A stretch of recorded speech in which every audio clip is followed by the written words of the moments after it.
O Anime Recaps Tagalog, mapapawaw ka sa sarap. Nax, ang title ng ating anime ay laging nakalagay sa itaas ng video. Sige na, like mo na yan.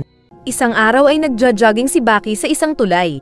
Nang biglang makita nito sa kabilang sidewalk si Oma kaya natigil silang pareho. Dahil dito ay nagkaroon ng lindol sa tulay na kinaroroonan nila. Dumating si Yamashita na natakot at tinawag si Oma dahil may lindol daw. Nang hinanap ni Oma si Baki ay wala na ito kaya sila umalis. Pero naroon lang pala sa tabi si Baki na pinagmasdan sila. Magkakasamang nagpunta sina Oma, Yamashita at Kaide patungo sa underground tournament ni Tokugawa. Sinabi ni Kaide na mula pa sa sinaunang panahon ang pagkakaroon ng underground battle na tulad din ng Kengan Ashura. Sa opisina ay sinabi ng president ng Kengan Ashura na si Keita Hara na dating magkaibigan sila ni Tokugawa. At lasing sila nang maisip na bumuo ng organisasyon na bakbakan ng mukha. Nagtanong si Oma kung bakit sila ang naroon. Kaya sinabi ni Kaide na dati ilang taon na ang nakakalipas nang sila naman ang umimbita noon ng representative fighters ni Tokugawa. Sa kinaroroonan ni Nakatsumi ay sinabi niya kina Keito, Retso at yung matandang parang dragon ang balat, na minsan nang nakasali si Dapo sa laban sa Kengan Ashura. Tahimik lang daw ang tatay mula nang sumali sa tournament. At nagpahinga ng kalahating taon dahil dito. Sinabi naman ni Retso ang narinig na mga malalaking kumpanya ang nasa likod ng bawat isang fighter sa Kengan Ashura. Sa kabilang bahagi ng arena ay nakasalubong ng babaerong Muteba si Gaia. Sinabi ni Gaia na subukan ni Muteba ang kanyang pagtili. Pero tinanggal ni Muteba ang shades at sinabing pandinig na lang niya ang inaasahan at baka masira ito sa tinig ni Gaia. Magbabantay pala ang mga ito bilang mga guard. Tinawag na matanda ni So si Dapo, kaya binati siya ng suntok sa katawan ng kalbo. Pero matigas ang Muay Thai. Kilala daw pala ni Dapo ang tatay ni So. Nagkita naman sina Oliver at Reinhold at nagtanungan kung paano nagka-muscles. Sinabi ni Oliver na ginagawa niyang dumbbell ang mga American helicopters. Samantalang ginagawa namang gym equipment ni Reinhold ang mga Formula 1 trucks. Samantala ay naiwan daw ni Hatsumi ang lighter nito. Kaya sinubukang humingi ng posporo kay Shibukawa. Pero hindi ito pinansin ng matanda.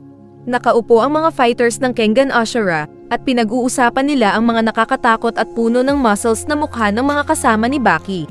Lalong-lalo na si Shiba na kamukha daw ng nanonood na hindi nag-like. Saka nagkatitigan sila ni Adam dahil gusto nilang mag-lips to lips sa ring. Sinabi naman ni Jacko na puno daw ng fighting spirit ang nasa kabilang grupo. At gustong gawin ng mga estudyante ang mga ito.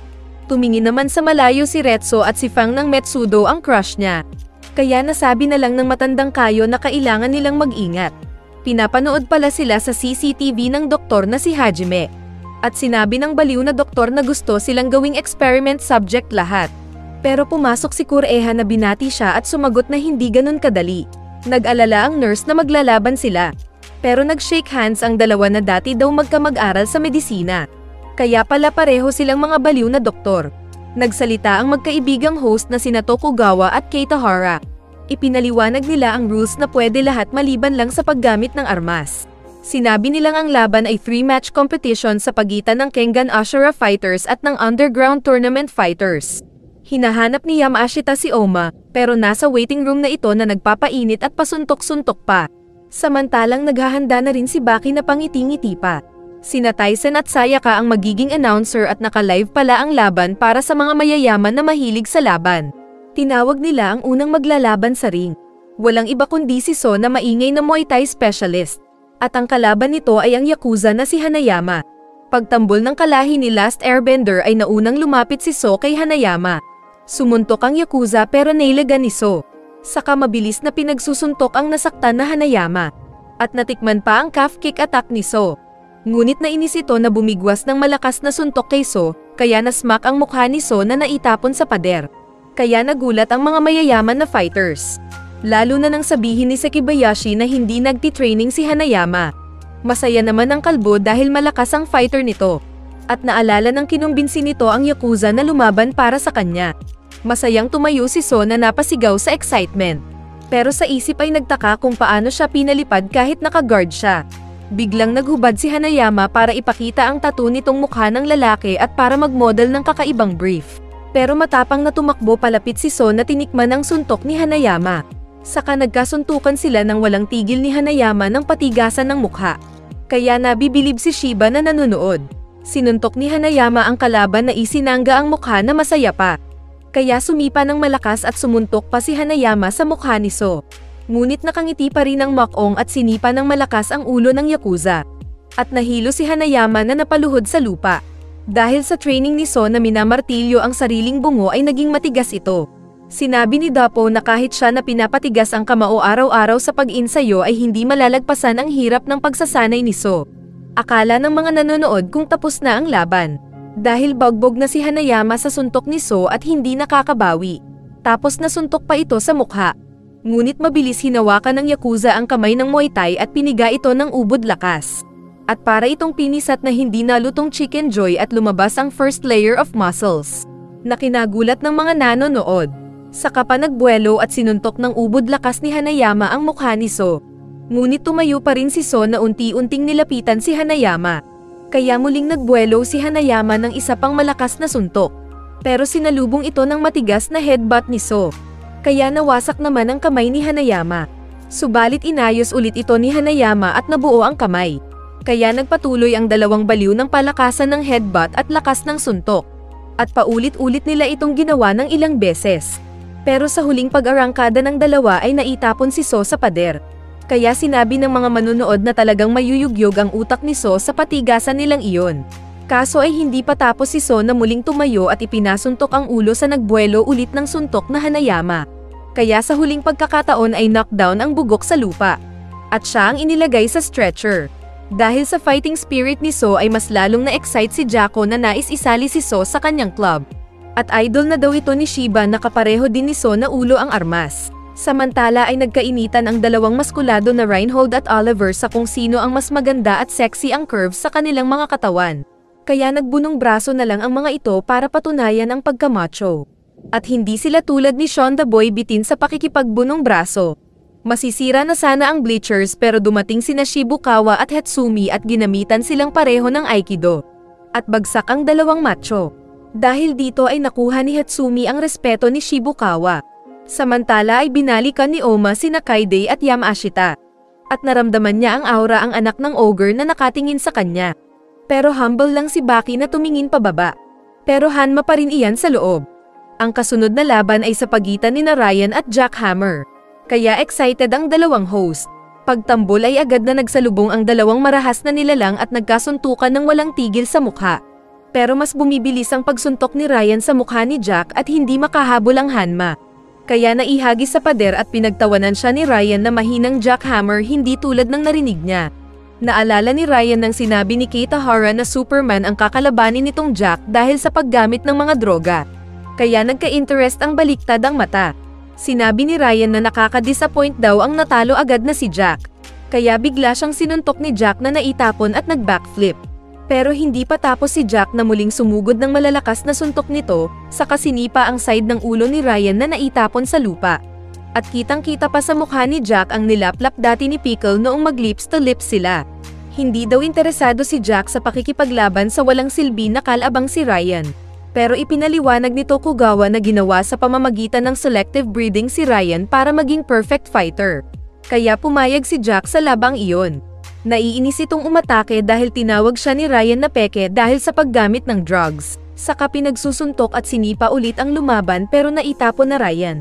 Muling tumayo si Ryan at napagtanto na nakabangag na ang kalaban at umepekto na ang shabu sa katawan. Kaya sinabi ni Ryan na oras na daw para magpakasaya sa laban. At inilabas ni Ryan ang ikalawa nitong pagkatao at nag-Super Saiyan. Naging mas pangit ito na nagbago ang aura. Napatanong si Kaito kung aswang ba siya. At ipinaliwanag ng 149 years old na Kayo na ginamit ni Ryan ang removal technique na gamit ng kanilang pamilya. Samantalang nilunok naman ni Jack Hammer ang reserve nitong X-Serum sa bunganga. Sinuntok ni Ryan ang mukha ni Jack na naitapon sa pader. Saka agad na sinakal ang nasasaktan na Jack at inangat. Saka pa sinuntok sa lupa at binugbog ng padyak na parang gumagawa ng grape juice. Akala niya kung tapos na ang laban. Pero biglang nagsalita si Jack at nagsuka ng juice na galing sa tiyan.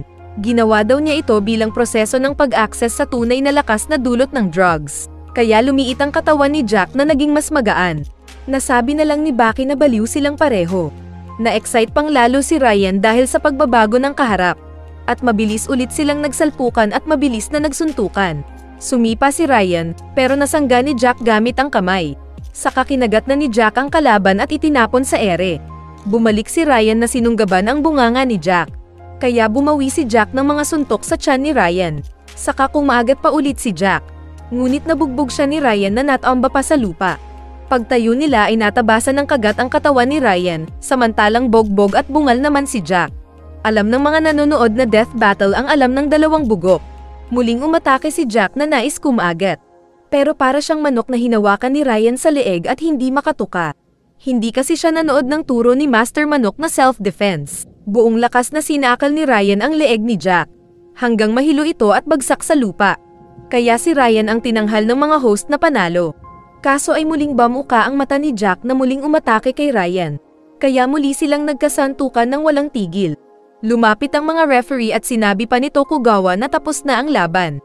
Pero hindi sila nagpapaawat. Sa pinto naman ay nagtataka ang dalawang guerrilla fighters kung anong nangyayari sa loob. Pero nagulat sila nang may dumating na malakas na nilalang. Sumabog ang ringside at lumabas ang nakapasok na Pickle. Mukhang nais nitong kumain ng lato-lato ng malalakas na mandirigma, at galit pa ang mukha. Kaya nagulat ang mga nakakakilala sa kanya. Nais itong labanan ng dalawang manyak na Ryan at Jack. At mabilis sana silang aatake. Ngunit sinipa ni Baki ang mukha ni Ryan. Samantalang sinipa naman ni Oma ang mukha ni Pickle.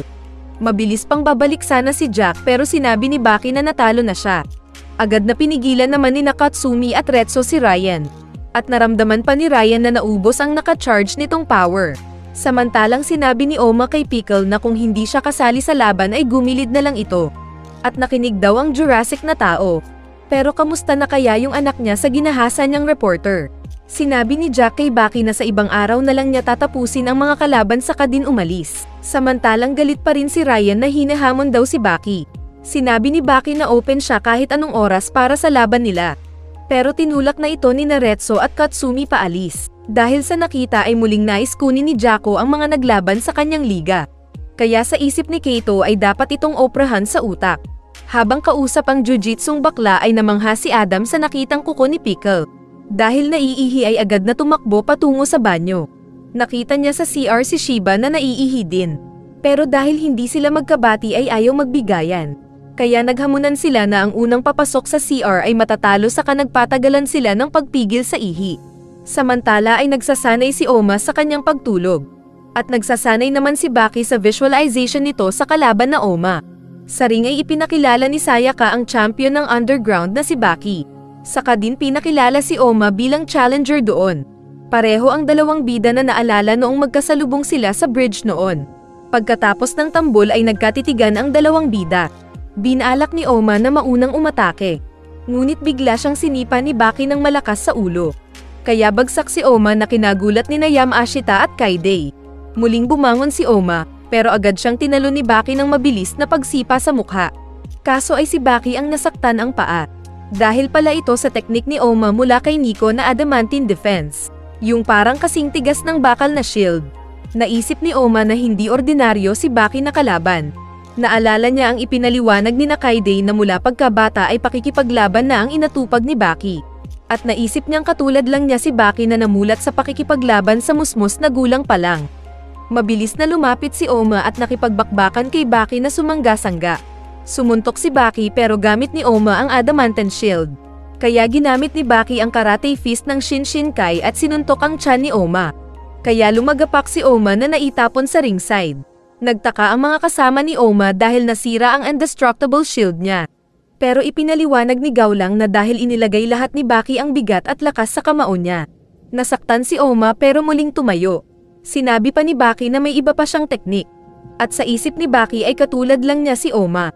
Umatake si Baki ng mabilis at sumuntok ulit ng parehong teknik, ngunit sinalubong ni Oma ang suntok ni Baki gamit ang matigas na katawan. Kaya walang impact ang suntok ni Baki at si Oma pa ang nakasuntok sa mukha ni Baki. Naitapon si Baki na agad bumalik at nagkasuntukan sila ng mukha. At walang tigil sa pagbatak sa katawan ng bawat isa.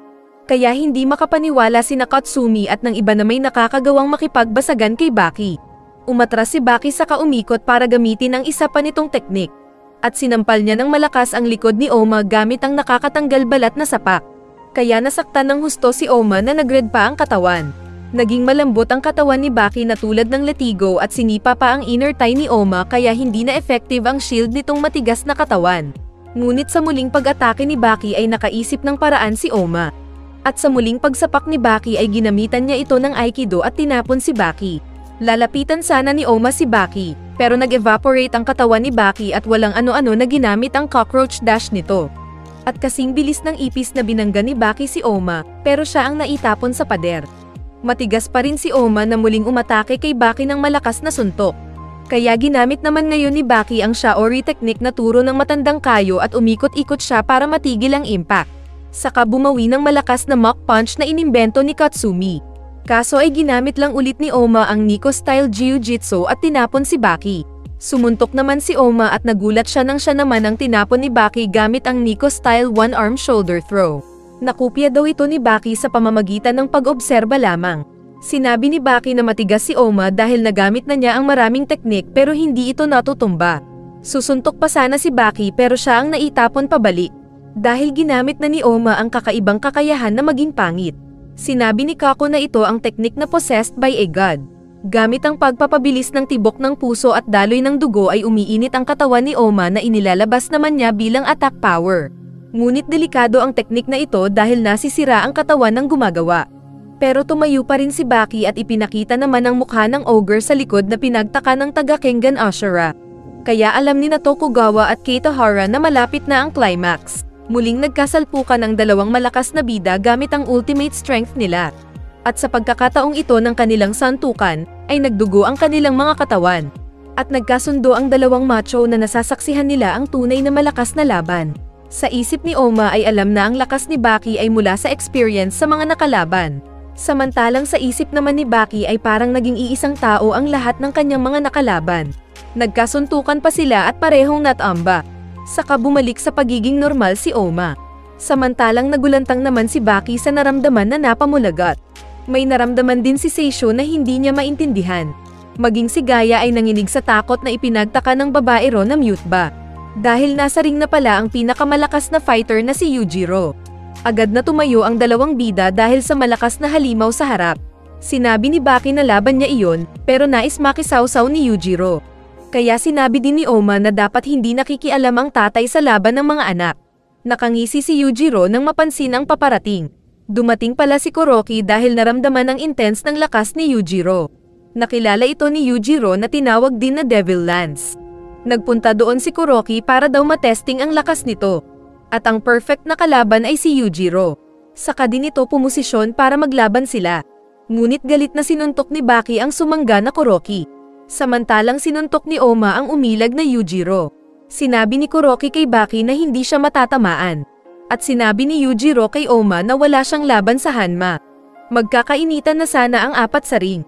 Pero sumigaw ang nagalit na Tokugawa at sinabing dumating ng maaga ang dalawang matanda. Mag-aayos daw siya ng laban nila kalaunan. Sinabi naman ni Keitahara na panggulo sila sa match sa gabing iyon kaya umalis na muna sila.